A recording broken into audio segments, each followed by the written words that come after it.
Hi everyone, thank you for taking the time to visit the channel. Past, present, and future peer. I'm back. This is going to be the book review for Soul Invictus, part 2. I hope you guys have taken the time to watch part 1.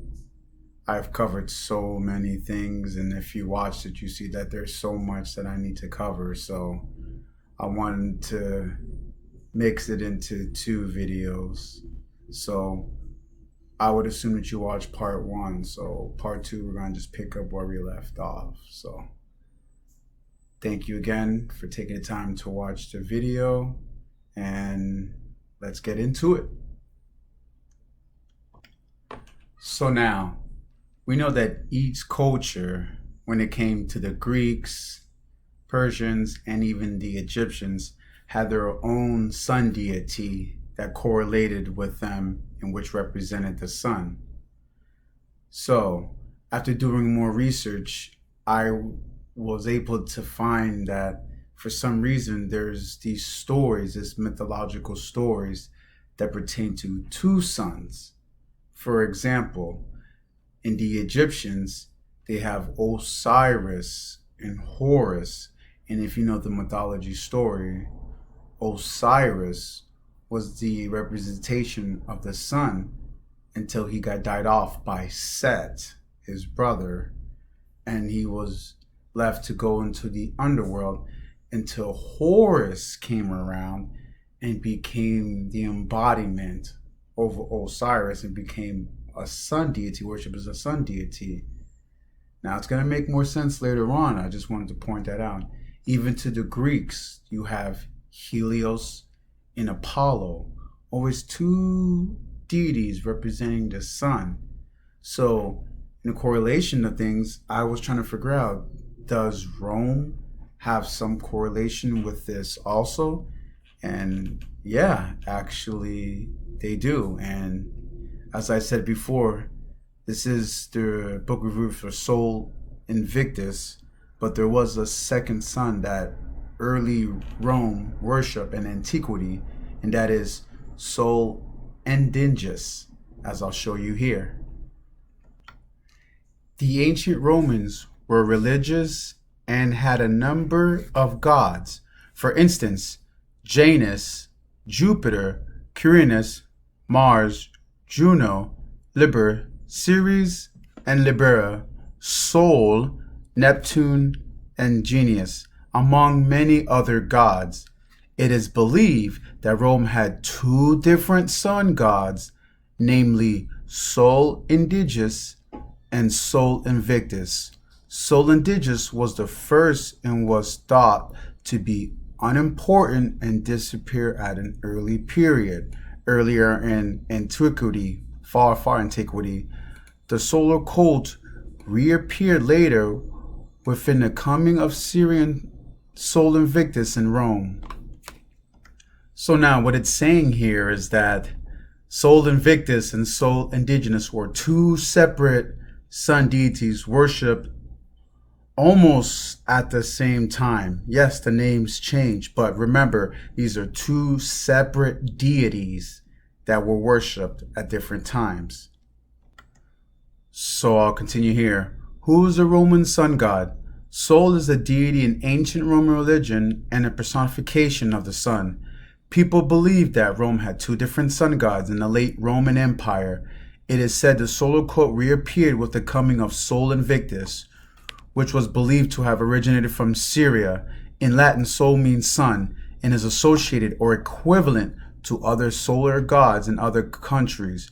For instance, Germanic Sol, Greek Helios, Etruscan Usul, Sanskrit Usrea, and Lithuanian Sol, among other deities. It believed that Titus Tatius, king of the Sabines and joint ruler of Rome for a number of years, introduced the worship of Sol just after the foundation of Rome. So as you can see here, clearly that it was 2 different deities incorporated with the sun. Very interesting right there. And as we'll continue here also, Sol Invictus symbolized victory since it is believed that he conquered darkness and rose every morning. Also, he was the patron of the Roman soldiers and circuses. It is believed his birthday is the 25th of December, the time when people celebrated winter solstice. This day is called Dies Natalis Invicti. There is another, I want to say, deity that's associated with the 25th of December. And if you do your homework, you know where I'm going towards. But let me finish off here. In conclusion, it is believed that Rome had two sun gods. One was Sol Invictus, who came earlier and was considered insignificant, but this led to a disappearance. The second was Sol Invictus, who is believed to have originated from Syria. He symbolized victory since he conquered darkness and had an impact on Roman mythology.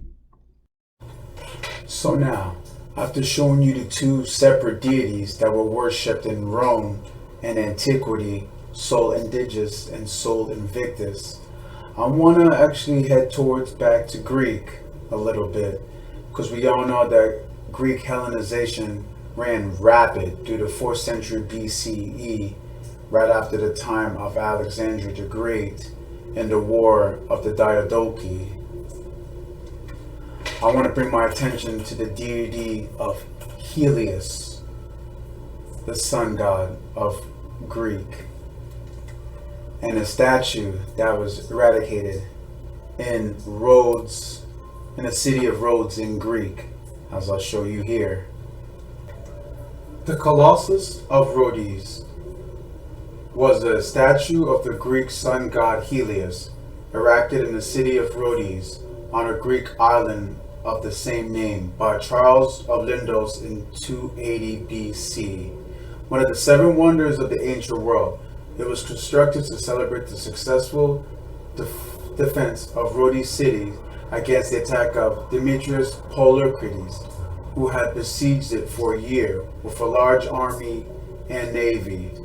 According to most contemporary descriptions, the Colossus stood approximately 70 cubits or 33 meters, 108 feet high, approximately the height of the modern Statue of Liberty from feet to crown. Remember that now. Making it the tallest statue in the ancient world. It collapsed during the earthquake of 226 BC, although parts of it were preserved in accordance with a certain oracle. The Rhodians did not build it again. John Malessus wrote that Hadrian in his reign re-erected the Colossus, but he was mistaken. According to the Suda, the Rhodians were called Colossians because they erected the statue of the island. I also want to show you guys a little insert that's concerning to Helios, actually too. And the book is called The Secret Teachings of All Ages by Manly P. Hall. And I'm going to show you an inscript in this book here. Chapter Wonders of Antiquity, page 189. The Colossus of Rhodes, a gigantic brass statue about 109 feet in height and requiring over 12 years to build, was a work of an initiated artist, Charles of Lindos. The popular theory accepted for several hundred years that the figure stood with 1 foot on each side of the entrance to the harbor of Rhodes, and that the full rigid ships passed between its feet, has never been substantiated. Unfortunately, the figure remained standing but 56 years, being thrown down by an earthquake in 224 BC. The shattered parts of the Colossus lay scattered about the ground for more than 900 years. When they finally sold to a Jewish merchant who carried the metal away on the backs of 700 camels, some believe that the brass was converted into munitions, and others that it was made into drainage pipes. Here's a good part, guys. Read this. This gigantic gilded figure with its crown of solar rays and its upraised torch, what does that remind you of? With its crown of solar rays and its upraised torch signified occultly the glorious Son Man of the mysteries, the universal Savior. So now, we just heard an insert from The Secret Teachings of All Ages by Manly P. Hall. And what's interesting about Manly P. Hall is that he is well, most people will say 32, 33 degree Freemason. And if you know anything about Masons, you know that they deal with the occult and they deal with symbolisms that originate back into deep antiquity. And if you wanted to learn a little bit more about them, I have this book right here, The Ancient Mysteries in the Modern Masonry by Charles H.B. Vale, Scholar Select. You can get this on Amazon if you're really interested in the subject. So yeah, and if you looked at the depictions of Helios, you'll see some similarities to the description in the pictures to a modern statue in the US. But since we're on the topic about Masons, I want to do a little segue, and it's going to make sense in a minute, but I want to talk about this certain person that's going to tie this whole last part in together. And his name is Frederick Auguste Bartholdi, and you'll see the importance of this guy and his history with the Statue of Liberty.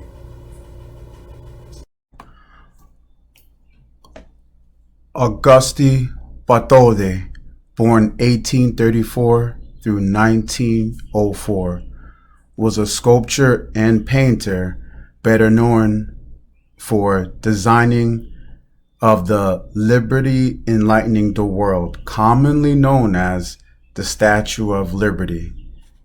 Is that interesting? Did anybody know that the Statue of Liberty wasn't actually named that? It was actually named Liberty enlightening the world.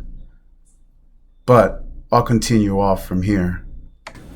And what's really interesting is a story that we all commonly know about the Statue of Liberty is that us getting it from the French as a gift to the Americans as a joint effort to show appreciation to the American and their revolution. But what if I told you that it was actually designed and pitched in a different area before even thinking about it being pitched to America? Yes, and the funny thing is, where it was pitched at was all the way in the east in Egypt. Yeah, as I'll show you here. It says here, early sculptures and work in Kalmar.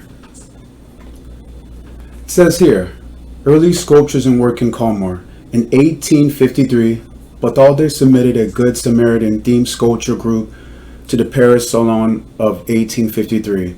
The statue was later recreated in bronze. Within 2 years of his Salon debut, Bartholdi was commissioned by his hometown of Kalmar to sculpture a bronze memorial of Jean Red, a Napoleonic general. In 1855 and 1856, Bartholdi traveled in Yemen and Egypt with travel companies such as Jean-Léon Guérin and other Orientalist painters. The trip sparked Bartholdi's interest in colossal sculptures. Now here's where it gets interesting. Here's a correlation with it. In 1869, Bartholdi returned to Egypt to propose a new lighthouse to be built at the entrance of the Suez Canal, which was newly completed. The lighthouse, which was to be called Egypt Carrying the Light to Asia. Now listen to this. And shaped as a massive draped figure holding a torch, was not yet commissioned. What does that sound like to you guys? But I'll continue. Both the Khedive and Lysipp declined the proposed statue from Bartholdi, citing the high cost. The Port Said Lighthouse was built instead by Francis Coit in 1869. So now I want to skip down to right here.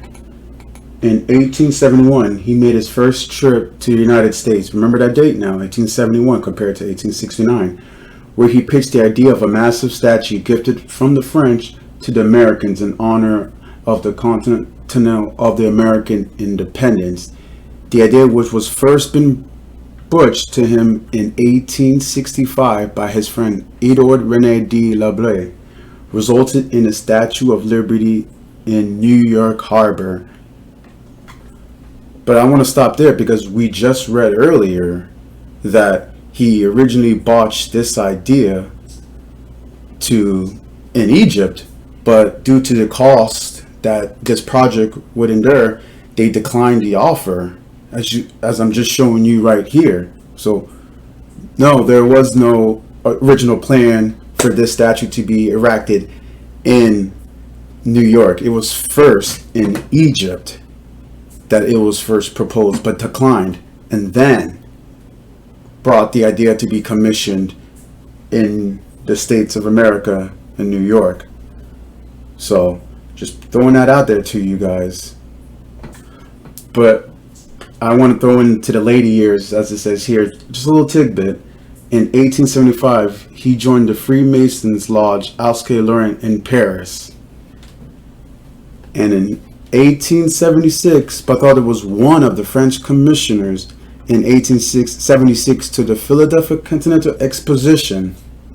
So, like I told you about the Masons, always being affiliated in certain things, it's going to be an ongoing thing when it comes to certain people and their association when it comes to the Freemasons.